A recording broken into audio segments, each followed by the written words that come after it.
Kennedy. Alderman Moore. Alderman French. Present. Alderman Vaquero. Alderwoman Howard.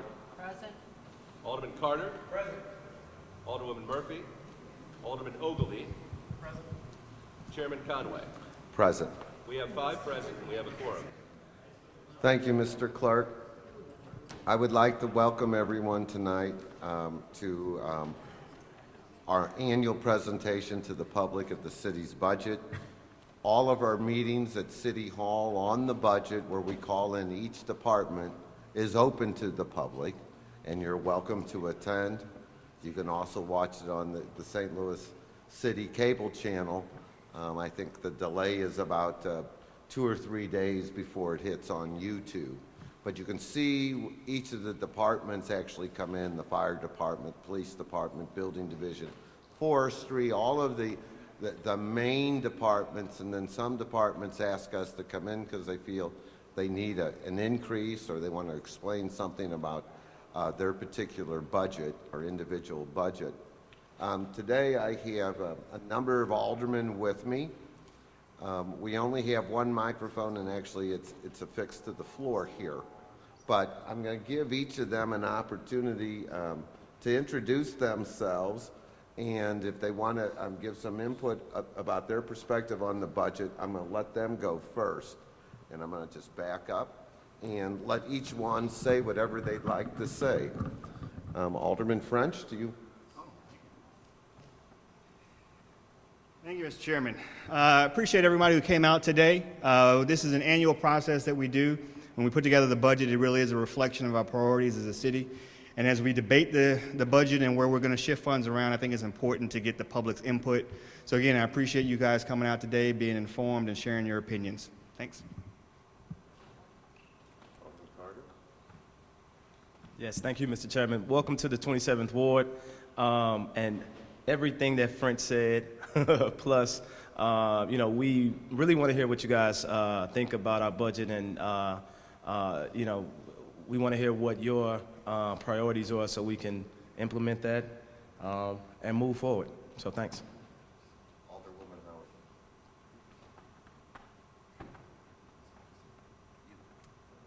Good evening. I'm Carol Howard. I'm the 14th Ward Alderman, which encompasses the Bevo Mill and Southampton area. And I appreciate you all coming out this evening and taking the time to try to understand the budgetary process of the city and probably maybe have some insight into some of the constraints the city's under when you're asking for things and for services with the city and knowing and understanding how it works. Thank you.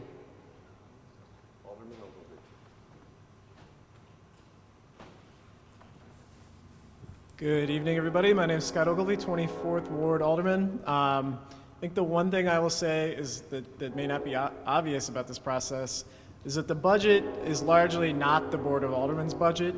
The folks who put the budget together are the mayor, the budget division, the city departments themselves, the comptroller, and the president of the Board of Aldermen. They spend months kind of compiling this budget, and they deliver a bill to us that is the budget, and generally the Board of Aldermen actually makes very minor adjustments to the budget each year. So if you have questions, concerns, input about the budget, don't limit yourselves just to us or this committee, because the folks who put the budget together are not all at the table. So thank you.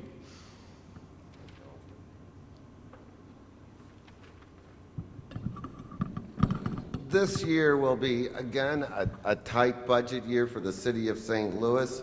I know that everybody here had supported, or the vast majority of the residents, keeping keeping the earnings tax, which is a big part of our budget.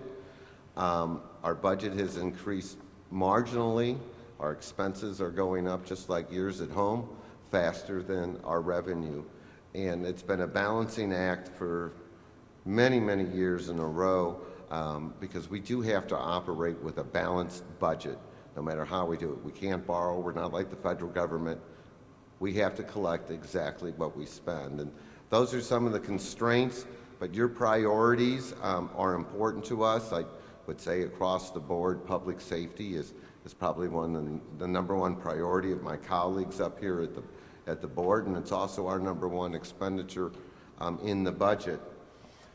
We have a very competent budget director that I've worked with, and everybody here has worked with, even Alderman Kennedy, since he's the most senior alderman here, maybe not in age, but the most senior alderman here. And he wasn't here for the original roll call. This is Alderman Terry Kennedy. He's from the 18th Ward. He's previously been the chairman of the Ways and Means Committee. He has a particular knack and understanding of our budget.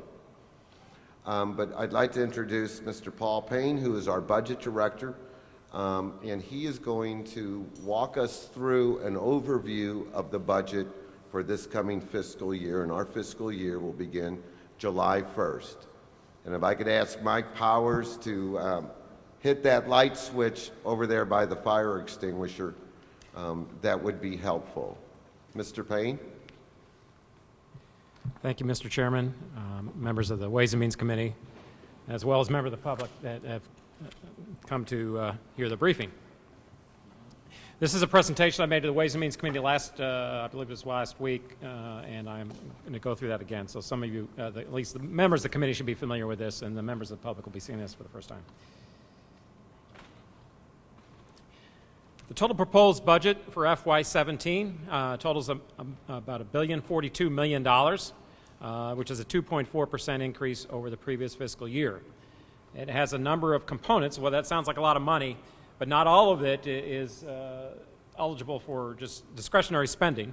And you can see the chart below. The general fund, which is your main operating budget, totals for general services and like police and fire protection and such, totals $510.7 million, which is a 3.7% increase.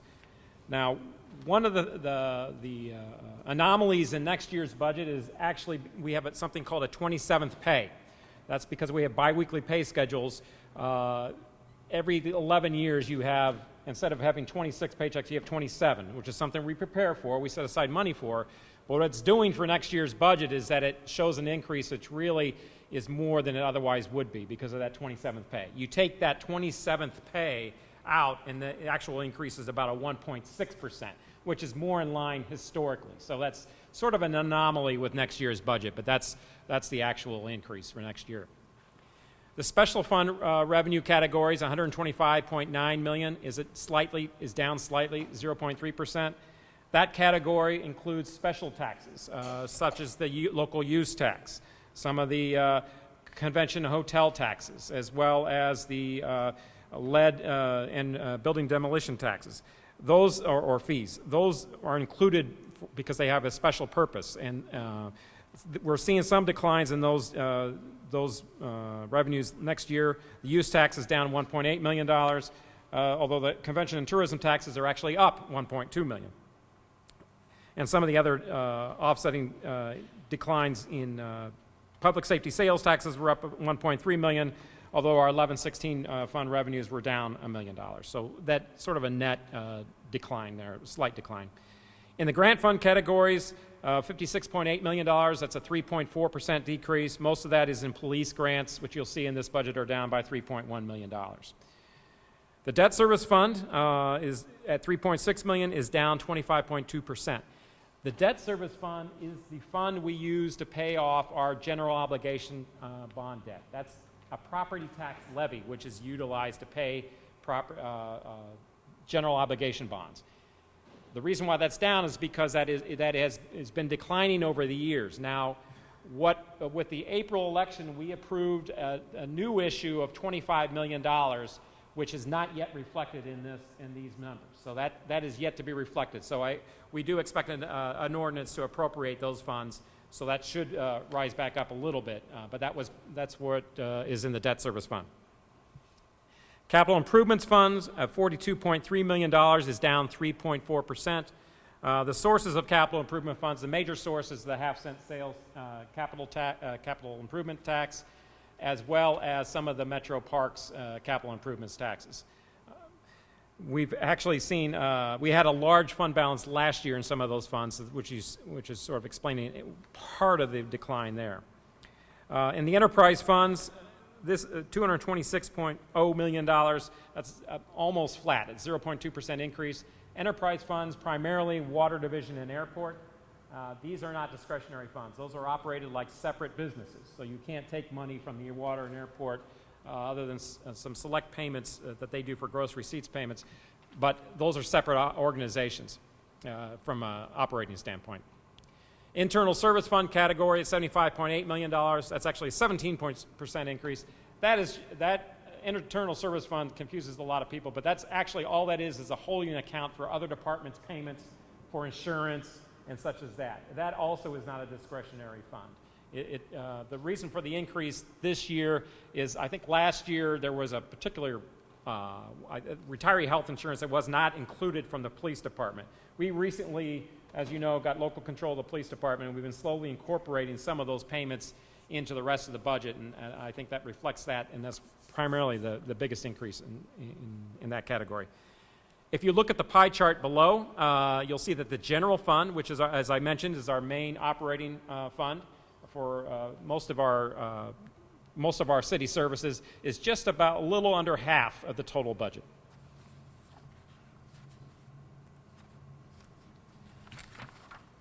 This next slide shows you how we're doing in the current fiscal year. And the FY16 total major tax revenues are showing some continued growth through the third quarter. You can see the earnings tax, which remains our largest source of revenue, was up 4.2% through the third quarter. The payroll tax is up about 2.2% through the third quarter. It's got a slightly different base. The earnings tax is on all entities, public and nonprofits, while the payroll tax is limited to for-profit entities. And so it sometimes exhibits different growth rates from the earnings tax itself. The 1-cent sales tax, indicated there by the third chart, is up 0.6%. And now that sounds like a small increase, but actually it's outperforming budget slightly simply because last year we were up over 9%, which is actually a pretty strong growth rate for our sales tax. So I was anticipating in this year's budget to see an actual decline. But what that tells you is that actually we're sort of holding that increase from last year. It's not up, but at least we're holding steady there. Now, that's on our major tax revenues. We are seeing some shortfalls in our franchise tax revenues, such as natural gas, and particularly our telecommunication tax receipts. That's we've seen declines over that in the last few years as the mode of communication changes from landlines and some of our cell phones to more texting and such. We're seeing a decline in those revenues, and so that's actually hitting us on that. And then we've also seen some declines in our departmental receipts to where basically looking to break even this year on the revenue side. This is a snapshot on this slide of how we develop the FY17 budget going forward. Now, typically we have when the economy is growing, we'll have a growth rate in revenue of about 2%. Now, as you're all well aware, with the Rams leaving St. Louis, while that alleviates us from any long-term obligations, in the short term, you're going to lose some revenue. I mean, they were paying some of the gross receipts on their tickets and attendance. And so the revenue projection for next year takes that into account and sort of makes an adjustment, negative adjustment. So starting with the FY16 general revenue fund base of $492.6 million, which is this current fiscal year, we're slightly doing a little better than that, about $1.2 million on our revised estimates. But then I've got net growth at 2%. That's worth about $9.8 million. But then I subtract from that the impact on general revenue from Rams games and such. That's about $3 million. Then add in the 27th pay reserve. This is the reserve I talked about for that paycheck, for that 27th paycheck that will occur in FY17. But that's been set aside, so that's not really a negative impact on the budget. So we draw that in, and with all those additions, we end up with a total estimated revenue of $510.7 million. Now you apply that towards the FY16 general fund budget base of $492.6, and then below that are some of the identified increases. And I'm going to be getting into these in a little bit more detail. but I'll go through them really quickly here. Police, salary increases, overtime, 27th pay, and other increases of $7.2 million. Fire also gets salary increases as well as some increases in their pension costs and other costs of $6.6 million.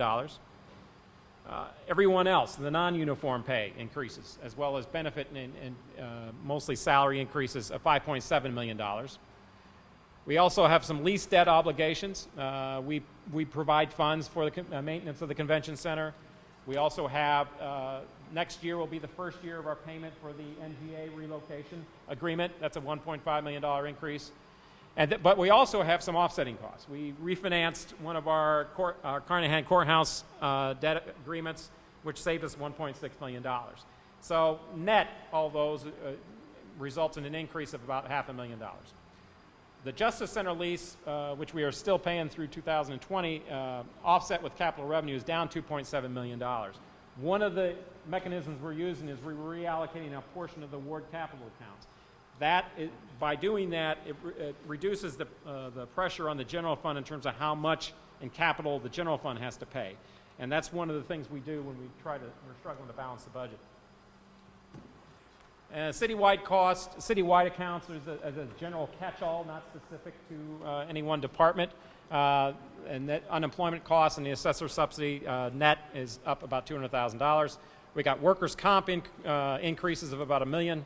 Parks, pretty much a status quo budget. Judicial offices, county, streets. The big one down there, other public safety, that's some savings in the corrections division with salary savings. Equipment services, there's going to be a garage consolidation project, and that's up about $400,000 related to equipment services. And then we've got some reduced fuel costs, about $600,000. On the next slide, this highlights, it's important when you're looking at any budget to look at personnel costs, because personnel costs are about 75% of the overall budget. And so this page just sort of highlights what those increases are. As I mentioned, 10.1 of that is for the 27th pay, which is actually a draw from the 27th pay reserve. 4.5 million of that is for the police department, which includes pay matrix increases, a $2,000 across the board increase, plus their, as I said, plus their pay matrix. Some overtime cost increases, as well as retirement cost increases. Uniform strength of the police department is about flat at 1,292 positions.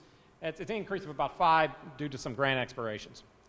The fire department is up about $5.3 million in personnel costs. Most of that is going to be in the pension area. We've realized some savings in recent years due to pension reform, which provided a significant savings. But we're seeing some of the increases related to an experience study that was done over the old plan, as well as a recalculation of contributions related to the allocation of liabilities between the two plans. So that's going to result in an increase of $3.9 million in the general fund.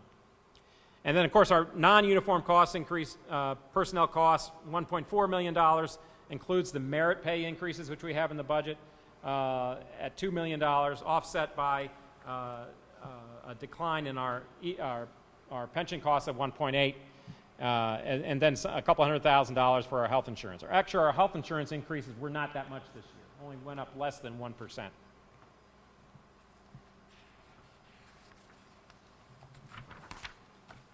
Starting these next couple slides, there are some detail by department of some of the changes. And general government and finance, usually that's just the administrative and financial part of city government. There's minimal changes overall. You'll see some salary savings scattered in Board of Aldermen. City councilors got a position for collections. Controllers up 1.5 positions, though they reduced the cost by having lower salaries, and 2 vacant positions were cut at the Muni Garage and Microfilm. Citywide accounts, that's where you're going to see a lot of the debt service costs of the city. It's down $2 million. That's where that asset preservation for the convention center is. The NGA debt service, that's where that is, as well as our Carnahan Court debt savings and the Justice Center debt. Parks, Recreation, and Forestry, it's down about $100,000. There's actually minimal changes there. There was an increase provided to the Recreation Division for lifeguard costs at Marquette Pool. Judicial offices down about $100,000. You'll see some reductions in the sheriff is down about 5 positions, and city courts are down. You'll also see an increase in that the drug court, which had been subsidized in part by the crime prevention monies, is now been fully moved over to the general fund, which is a change this year, and so that's an increase of $300,000, as well as a subsidy to the public administrator. The public administrator is currently an elected position, but it will become appointed by the courts beginning in January 1st of 2017, which is a change. It's the first time that's occurred. So it typically was a fee office operating off of the fees generated by the estates and those that it was charged to handle.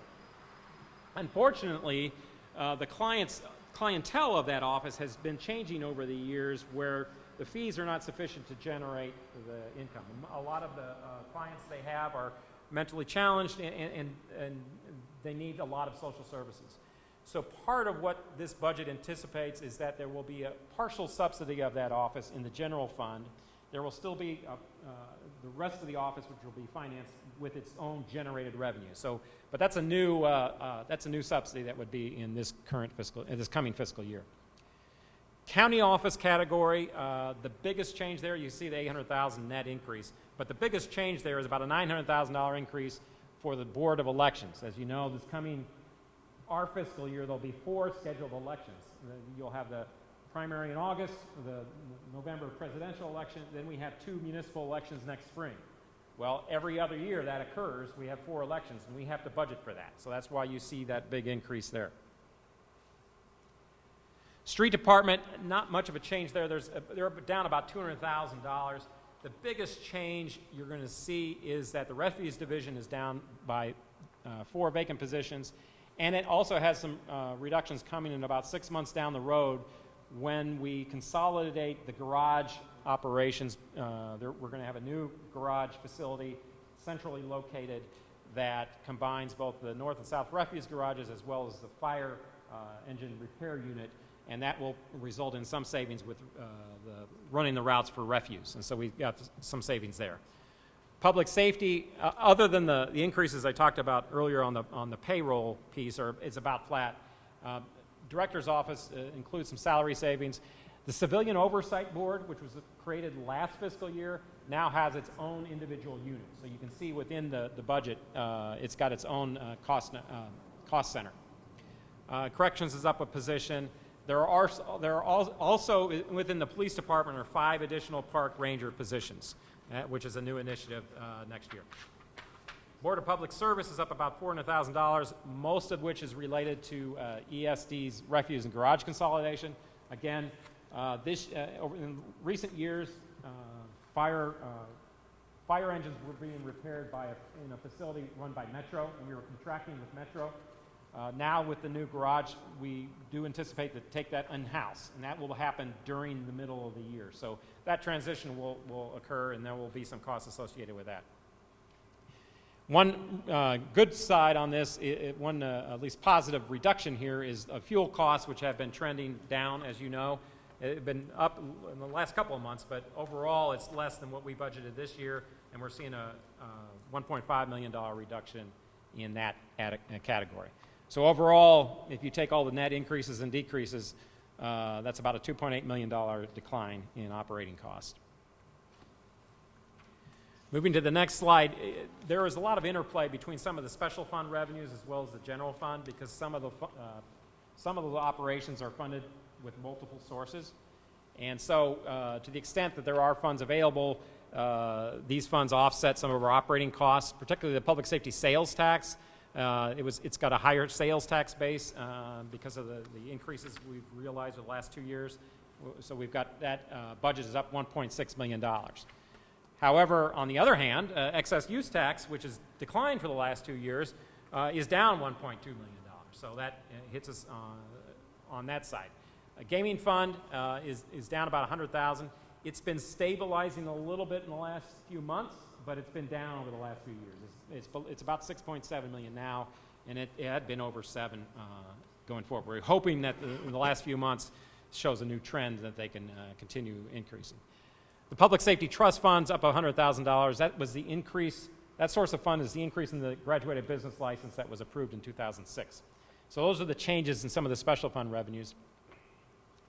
The fund reallocations, this category is where we are trying to bridge a gap, and so we make compromises on where we can get funds to bridge that gap in the general fund revenue. And as I mentioned, in FY17, we're proposing that the ward accounts receive 85% of their full allocation.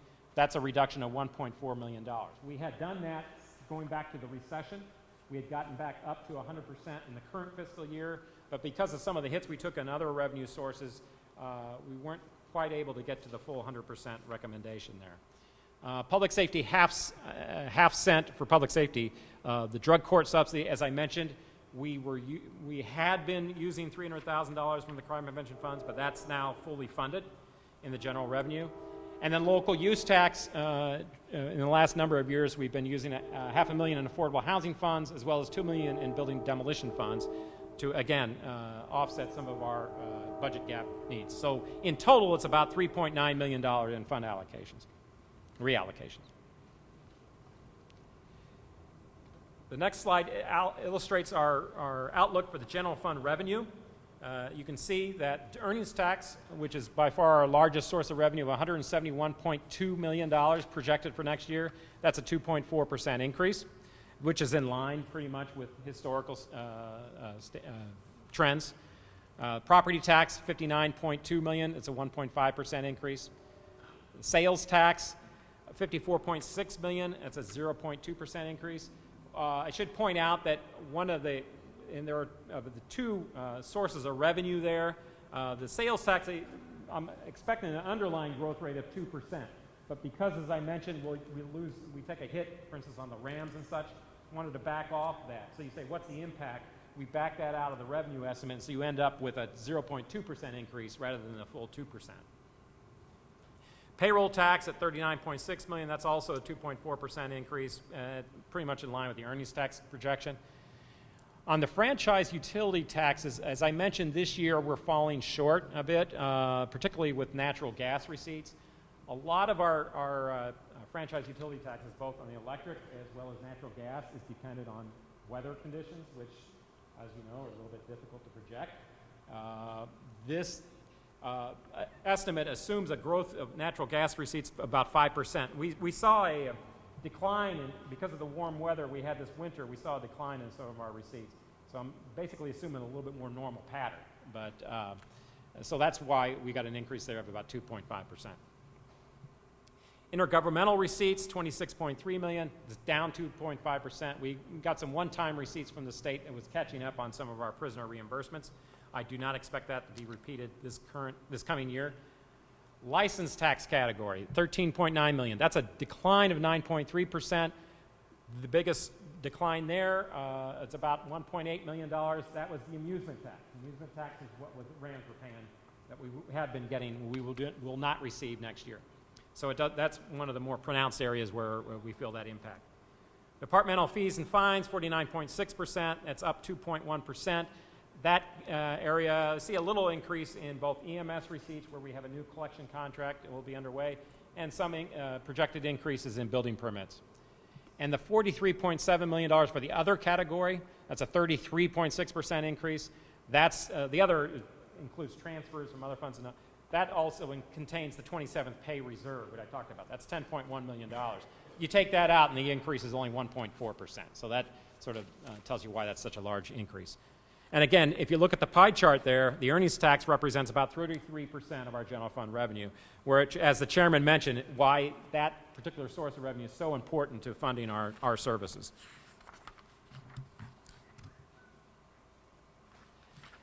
I won't go, this next slide is talking about general fund expenditures. I won't go into too much detail because I sort of discussed this already.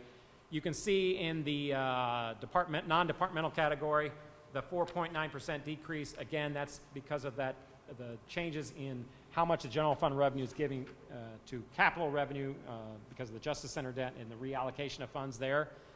The other big increase you see in county offices, 13.2%. That's primarily the Board of Elections because of the cost of the 4 elections we're going to have in next year. Public safety, the $287.1 million. That's a 5.5% increase. That includes all the pay increases for police and firefighters, as well as the pension increases on the firefighter side. So overall, the $510.7 million is a 3.7% increase, but like I mentioned, it's about 1.6% if you take out the 27th pay. And the other thing I did want to point out, in the pie chart you see, you'll notice that the biggest slice there is by far public safety, which represents 56% of the general fund budget. Some of the proposed changes in special funds include one of the largest ones, the local use tax. It's down, as I mentioned, 2.1% year to date, tracking at $29.5 million. Its total budget of $30.9 million, which includes a fund balance, is still down about $1.8 million.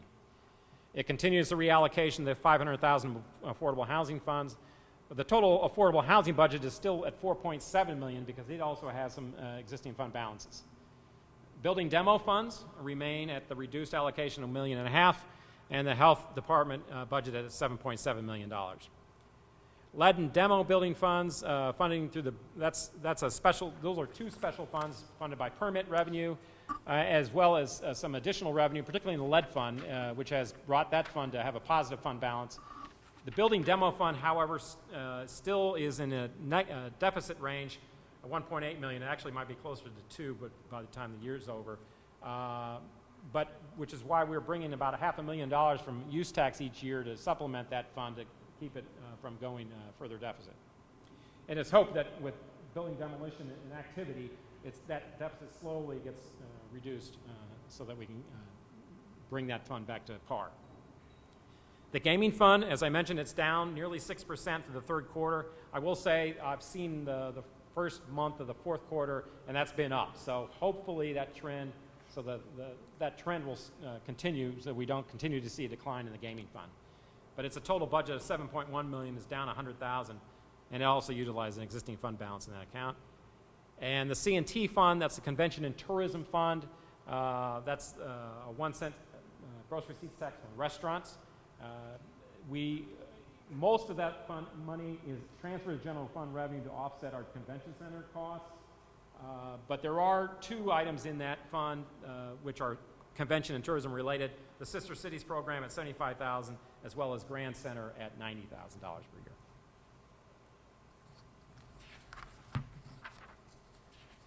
Ward capital, or actually the capital fund budget of $42.3 million includes the ward capital fund that we talked about before, funded at $8.4 million, which is 85% of its full allocation. It also includes various other categories. The existing debt.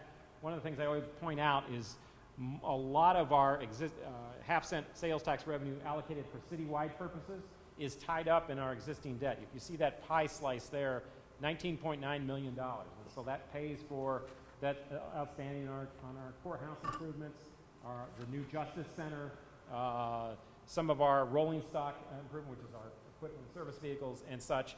And so it's every time when we bring each year when we bring the capital budget together, we can see, oh, well, our debt obligations are this, very little is left over.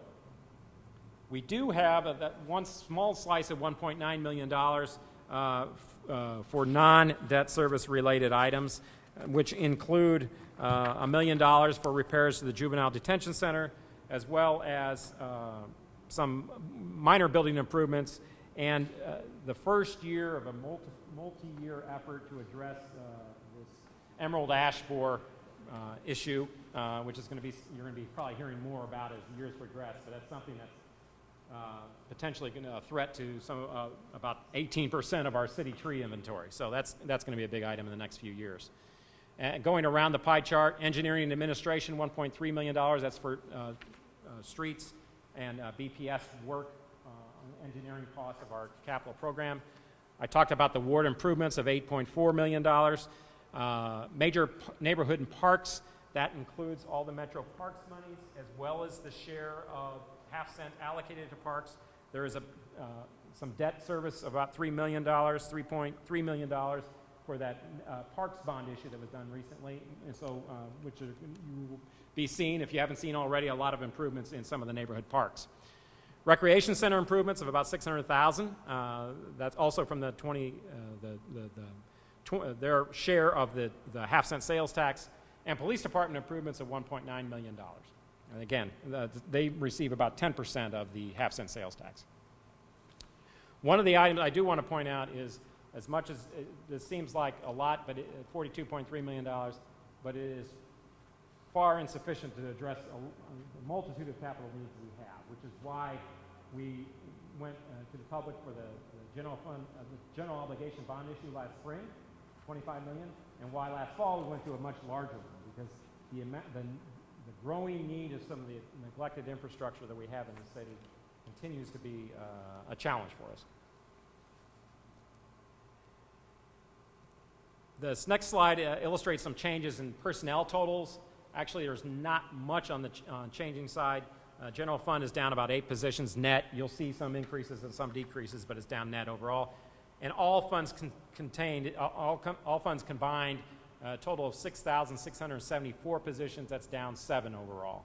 And the bar chart below, you see public safety with 3,353 is by far the largest of the city departments.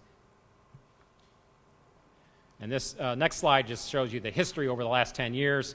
Overall, the general fund is down about 345 positions, and funds, and all fund categories is down over 433 total. And city pension costs have been a big driver of some of our challenges in recent years regarding balancing the budget. As you recall, there has been in recent years some reform efforts made both with fire retirement as well as some changes along with the employee retirement systems. So in FY14, our costs peaked at close to $100 million. And this is all funds. You can see how expensive that was. We declined last year to $79.6 million, but we will see a net increase of about $2.9 million next year with, as I mentioned, the increase in fire pension costs as well as decrease in the employee retirement system. And this just gives you a snapshot of the condition of our pension funds. We actually have 4 now with 2 systems under the fire retirement category. You can see that we're hovering around on each system around 80% funded. The fire retirement system, the old system, is frozen. And by frozen, meaning any new accrued benefits accrue under the new system. So it was 100% funded last year, but because they changed the assumptions this year, each year they do an experience study and they change, are we assuming things right and correct and all that. They changed that so that the funded level went down, so we're making a contribution this year. And then the 33.7% funded on the new plan, while that's low, that's not unusual because it's only about 3 years old. So it'll take time for that to build back up. But the pension systems will continue to be a challenge going forward, because the unfortunate thing about it is when you get a recession, not only do your revenues decline, but the needs for increase in cost of your contribution to your pension goes up at the same time. So it's a double-edged sword with a decline. So in summary, the total FY17 budget of $1,041.1 million is a 2.4% increase. The general fund budget's $510.7 million. Adjusting for 27 paid, it's about 1.6%. It bridges the budget gap, although it takes some special measure to do so. Not many changes in positions. And while balanced, some longer-term budget challenges remain. We are going to be entering the 8th year of economic expansion, which is long by historical standards. So you have to keep an eye on the fact that sometime down the road, maybe not next year and the year after that, but certainly there's going to be a recession, so you have to plan for that and sort of identify what we're going to do in that situation. Attaining a structural balance, that means recurring revenues meet recurring expenses. We were getting closer. We took a hit this year, but we're not quite there yet. So that's something we still need to strive to get to. Obviously, continuing to restore our reserves. And on cash basis, we're about $14 million, which is just over half of the 5% target. Continuing pension reforms to get those costs under control, and financing of capital needs. That's a growing, obviously, issue with us in terms of addressing our infrastructure. And that concludes the presentation. Thank you so much, Mr. Payne. Obviously, we feel pretty comfortable with Mr. Paul Payne in charge of putting our budget numbers together and giving us insight both the analytical perspective and then sometimes when we have to drill down into some detail. Generally, he has all of those answers off the top of his head. So thank you again. Also who has joined us is President Reed. President, I'd given everyone an opportunity, all of the aldermen, to say something. If you had something, you say. Also, I did not give Alderman Kennedy the opportunity to say anything, and he doesn't wish to say anything. We have the sign-up sheet, and we're interested in hearing what you have to say, and we'll give you a couple of minutes each, and if there's a question, if we can answer it, we'll answer it. But generally, we do not answer questions from here. We take testimony so that it impacts our decision on how to go forward with the budget. The first person who has signed up is Ms. Molly Metzger.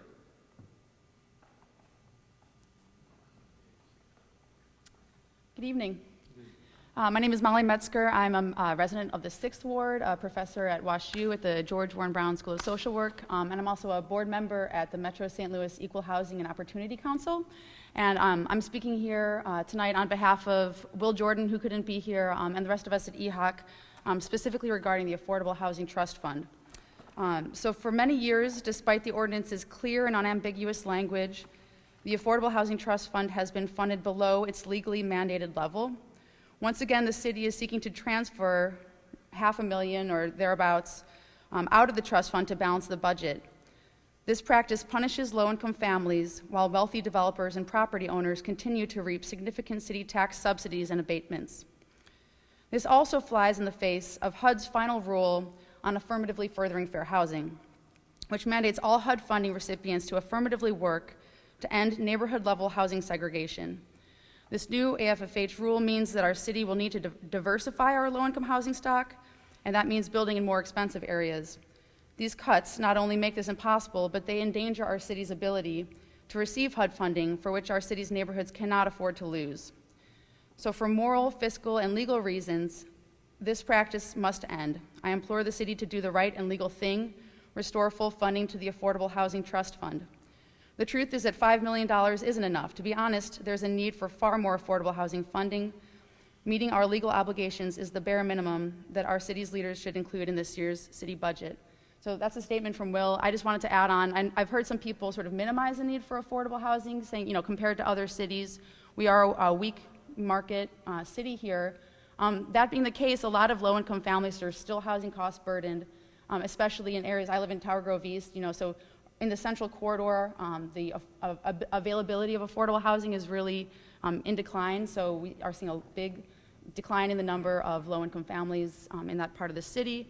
And then in lower-income parts of the city, especially North City, we see more affordable housing is lower cost, but it's not necessarily quality. So we still have 9% of our kids in the city that have lead poisoning, lead levels above the federal threshold, and in some neighborhoods, that's 20%. So it's not just about how much housing costs, it's got to be quality, it's got to be safe and healthy, as well as being affordable. So thank you for considering bringing the funding for affordable housing at least up to the $5 million minimum. Thank you. Jamila Rogers. I'm sorry. I should know. I'm reading the name, but okay. Yeah, that should be Jamala. I realize. Jamala Rogers, and thank you. We go back a long way. Very long. Okay. You had hair and mine was black. Okay. So I am here as a citizen of the city of St. Louis, and one of the things I want to do is to challenge the Ways and Means Committee and the city in general. You talked earlier about how the budget is put together. Basically, the mayor and the E&A folks do it. It seems like to me that we need to be coming into the 21st century, and instead of looking at individual budgets and cobbling them together, that we begin to look at a more humane and comprehensive way of the way that we're spending the dollars. So as somebody who once headed up one of those departments and submitted my budget, my first year I didn't have to worry about that because the mayor in office favored my department. but he was a one-term mayor. So then it meant that I had to, lobby and elbow folks who didn't necessarily think that office was deserving of funds. And so I'm thinking, rather than have that highly politicized process, as well as one that I think is archaic, that we begin to look at what are the city needs, and then from there start looking at city budgets. And I'm almost positive that folks who are going to be coming up here after me will talk about very specific things about the budget, particularly looking at the fact that we spend 53% of the budget on incarceration and thereabouts departments that deal with that, and yet we still have a city that's, gripped in fear, and public safety still is an issue. So my piece to reiterate is that we look at budgeting in a very different way and start looking at it in a way that meets all the human needs of the city, as opposed to special interest needs and who's in favor with the mayor in any particular time and who gets the goodies. Thank you. John Chasnoff.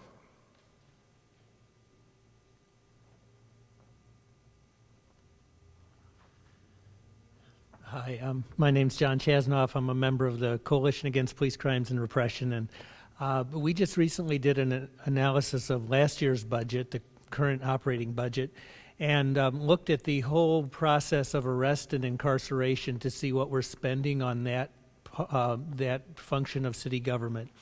And I think the larger issue there is that there has to be a balance struck between reacting to crime and working to prevent crime in the first place.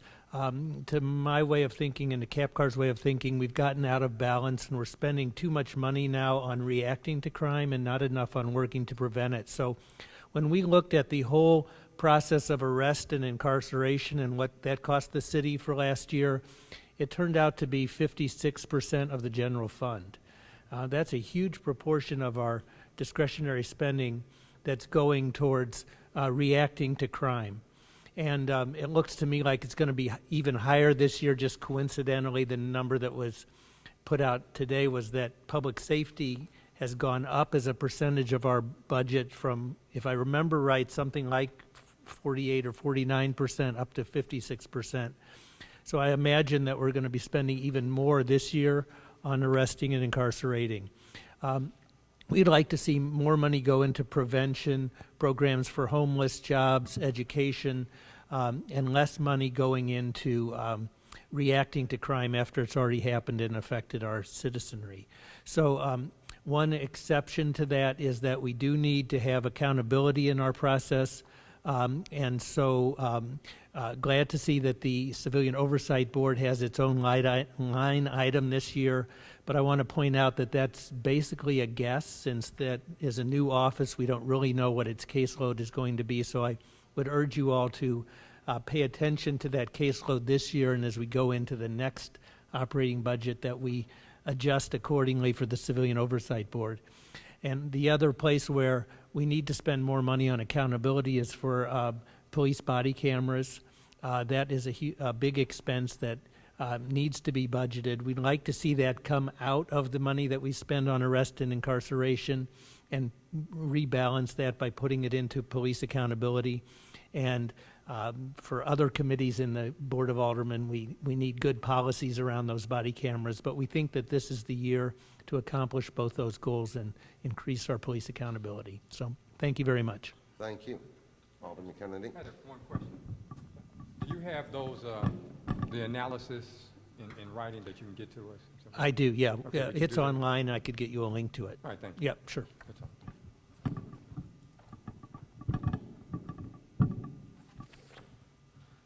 Joyce Hall. Okay. Judith Arnold.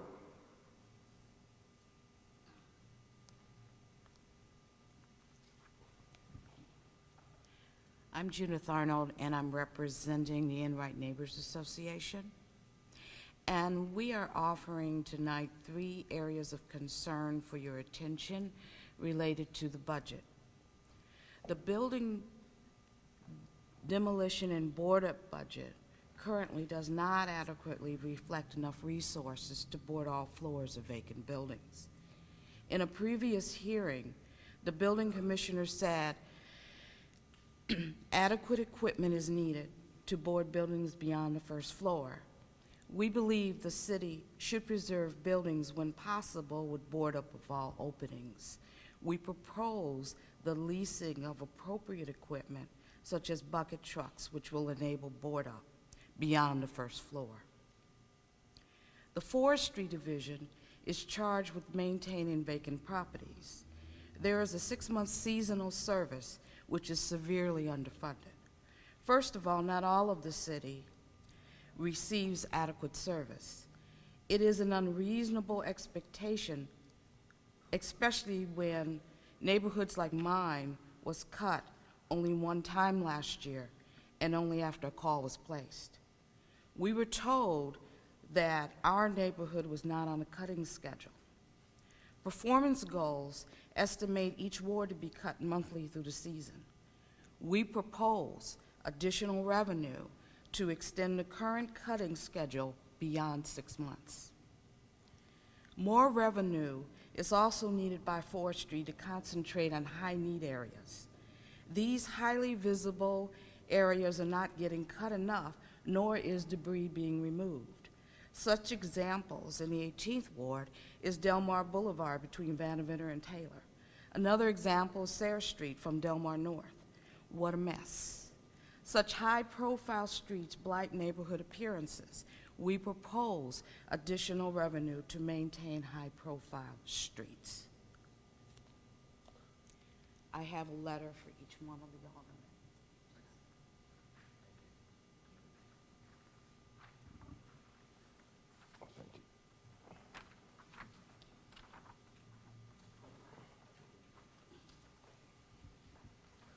Emily Beck. I'm going to go ahead and pass, but thank you for the opportunity. Anna Ginsberg. Anna, how are you? I'm doing well. How are you, Alderman? Pretty good. Good evening, Alderman and staff. Thank you for the opportunity to testify.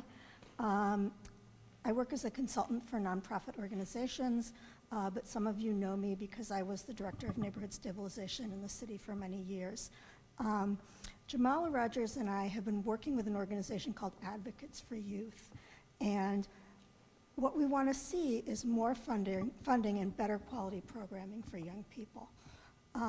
In the past at these hearings, I've talked about the need to stop giving away TIF money that doesn't get paid back, and I hope that that message has sunk in. I'm not going to go into depth in that this year. Mike Brown's killing and the protests in Ferguson showed that we have to pay more attention to our young people. And lots of funds have poured into Ferguson since that time, but many of them were just one-time sources of funding. And so it's really important that the level of services be maintained, if not increased. Last year, there were 188 homicides in the city. This year, there have been 65. Most of the victims are young people. Most of the perpetrators are young people. Clearly, you know, we're not doing everything that needs to be done to keep those numbers down. I want to talk about two things very quickly. One is youth jobs. Why are they important? A recent study from the Wharton School at the University of Pennsylvania found that youth participating in the summer jobs program in New York had reduced rates of death and incarceration. Last year, Governor Nixon had funds that went for employment, that went to Slate, and we want to see those funds, those funding levels maintained or increased. There also needs to be outreach done to the most disengaged young people who could benefit the most from these programs, as well as academic support for young people who don't qualify because they don't qualify academically. The other thing I want to talk briefly about is non-school hour programming. Again, this is very important related to crime. Findings from the Harvard Family Research Project show that after-school programs are linked to better academic performance, improved social and emotional development, and overall better health and wellness. They're also linked to prevention of risky behavior, including teen pregnancy, and juvenile crime. Since the closure of the community ed centers, the city rec centers are now the primary after-school programs in the city. And we want to see a number of things. We want to see youth who attended the CECs reached out to so that they know about and are able to take part in the services that are offered at the rec centers. We also want to see academic support for kids who are in those centers. Kids who are struggling, kids who need help with their homework. There also need to be quality programs that build social skills and teamwork and conflict resolution skills for young people. And I know these are tough financial times for the city, and I say this with all respect to Paul's excellent presentation, but I know from my years in city government that money can be found to fund priorities if it's a high enough priority.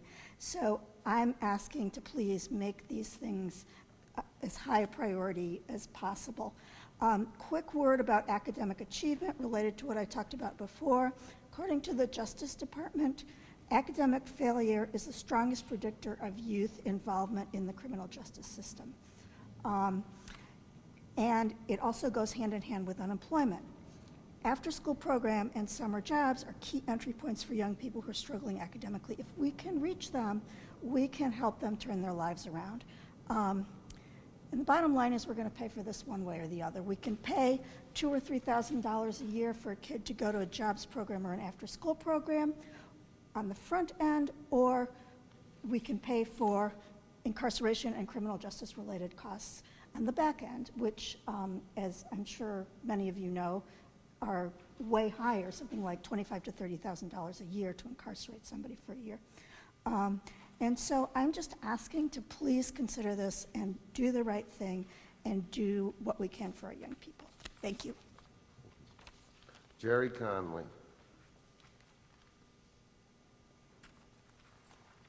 Good evening, Mr. Chairman, members of the committee. Thank you for the opportunity to comment. Very briefly, IT services for the city. I realize that budget seems to be fairly significant. I know the website was revamped, but it seems to be like a new skin on the website. It actually takes more clicks to get to the content of a bill than it used to before. And if we're serious about transparency and open government, which I think you folks are, we need a 21st century, 2017 ready website, because it's just not cutting it at the moment. I spend a fair amount of time online. If it takes me 20 minutes to find a certain thing, other folks probably aren't that patient to find it. When it comes to committee meetings, the documentation like we're sitting with today, all of that needs to be online in real time, or at least later that afternoon. And I know the budget director's done that with some of the presentations recently. Been to a couple of hearings, and not enough handouts to go around the members of the board sitting there at the table, which is fairly farcical in the digital age. So let's have those resources available to not just the aldermen, but people attending the meetings and the folks watching online. Thank you. Kevin McKinney.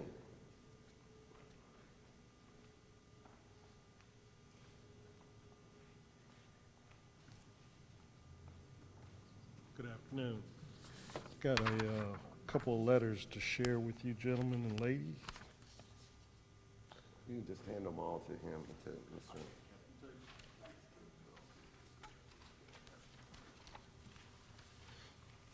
I'm not going to read the letter to you, but basically, SLACO is in support of trying to keep the Affordable Housing Trust Fund funded to its maximum, and we want you guys to try to do that for us. And then I got another letter for you.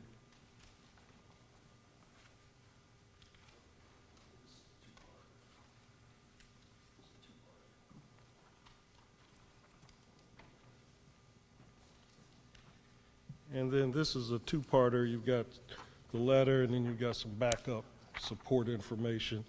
And this is in regards to the mowing of vacant lots. SLACO really feels, with our neighborhoods, we really feel that mowing of these lots are imperative. Not only have we supported additional funds for board ups, but when it comes to trying to keep our neighborhoods looking good, we feel the city needs to be responsible for the LRA properties. So we really need to keep those mowed and get on the mowing list, and then not just walk away from them. So we would ask your support for that. All right. Yes. Sure. On this letter, with the highlighted stuff, I'm looking at it very quickly. Where was this information gathered from? We gathered that from city records, city documents. Okay, just stuff that was available? Yes. Or there wasn't a direct back and forth? Between No, them? no, no. All right. Okay, thank you. Mr. Philip Weeks.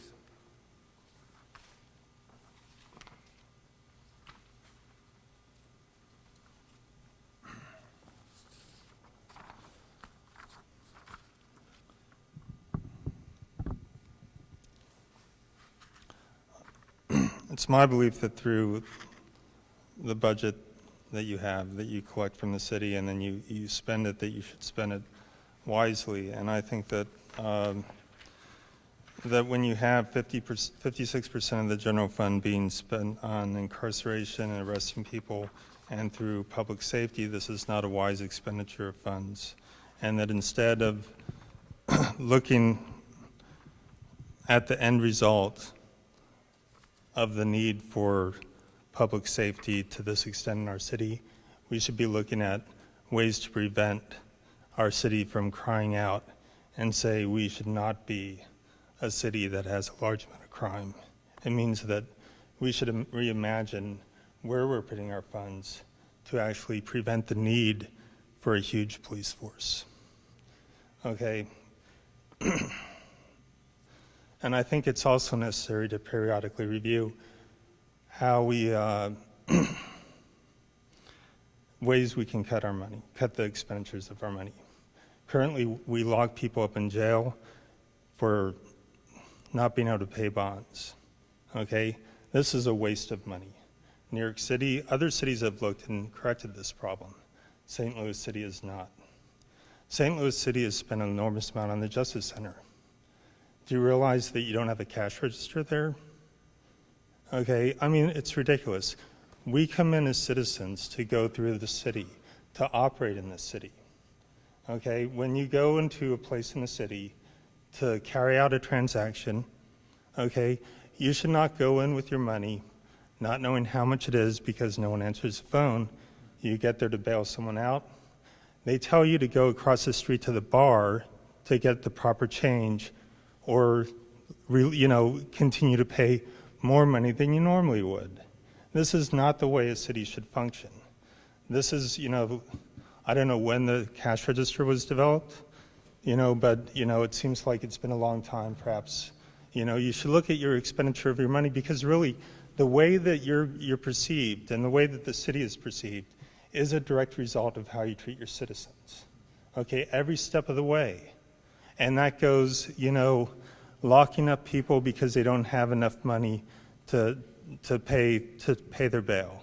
Okay, that's not the proper way to treat people in the city. Okay, you have a responsibility to determine what is a long-range plan for our city to reduce the crime. Okay, to make St. Louis City not one of the highest crime-rated city in the nation. Okay. Because we can't afford that. We can't afford to spend all this money on public safety year after year after year and not look at why we're spending the money there. Okay, so we need to put in, a 10-year plan to reduce the need for huge expenditures in public safety that we're now doing. We need to look at, public health. We need to look at education, and I think it's just important to start reimagining what public safety means in this city. Okay. And because to bring in that much money and to spend it in a way that's just reacting to crime and not responding to crime, not planning to reduce crime, is a waste of money. Thank you. Our last speaker tonight is Kayla Reed.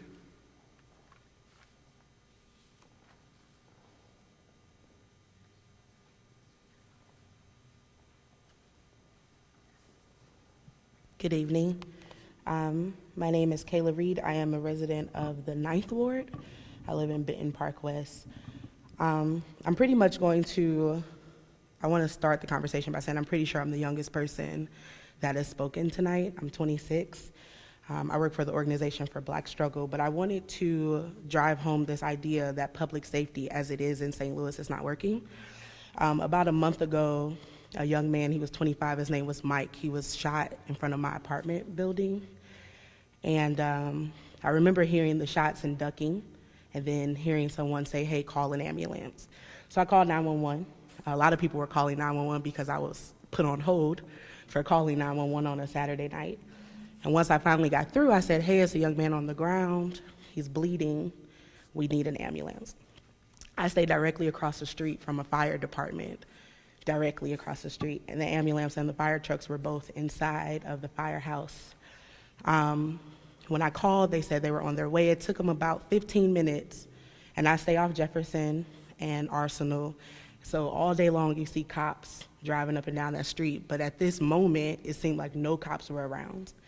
And when they finally got there, it had been so long that people had picked Mike up and put him in the back of an SUV to drive him to the hospital themselves. People had went across to the fire station and banged on the door and asked for help. So when the police got there, not the ambulance, the police got there, they came as if though there was an active shooter on the scene, and they came with their guns drawn. When I saw how fast they pulled up and just kind of stopped in the middle of the street, I went outside because I was one of the people that called 911. So when I went outside, and I haven't filed my complaint with the Civilian Oversight Board, but I will, I was trying to de-escalate the situation, telling people to just kind of calm down. People were emotional. There was someone who was dying in front of our faces, and what we got, instead of an ambulance and people trying to help Mike, were guns pointed in our faces, and we were told and screamed at to sit down and get on the ground. Mike died before he was able to make it to the hospital. 25 minutes passed before an ambulance arrived on the scene. And police officers responded to those who stayed behind in an unsafe space with more aggression, which proves to me that we in St. Louis City have a reactionary policing system, and people are not being able to live or are not safe with this kind of system of responding without assessing the situation. And so after that, we started having, immediately after that, the weekend following that, we had a town hall in Dutchtown about public safety, redefining it. And the director of public safety's website says its purpose is to safeguard the city's state of well-being, protect lives and property, and ensure the complete safety of the people who live and work in the city of St. Louis. Complete safety goes beyond policing. Complete safety is investing in youth opportunities, job trainings, education, nutrition, proper housing. And these things are very minimally funded according to our city's budget. And it's not about, today, it's not about us saying that the police are bad, but those who enforce this system of funding the police and not looking at the issues that contribute to the way our city is, you're just as guilty of the crimes that are committed and the neglect that happens of our communities. And you shouldn't want that blood on your hands. It's not, ma'am, first of all, I don't take kindly that I'm sitting up here and you would make a statement like that. Well, I don't take kindly that you interrupted me and I wasn't finished, but I'm wrapping up, so thank you for that. I would just say that as we continue to move forward, as we continue to look at the budget, we implement initiatives that are more inclusive, and that are more holistic, that are actually incorporating a public health model in our city, because what we have now is not working. Thank you. All right, that is the final speaker.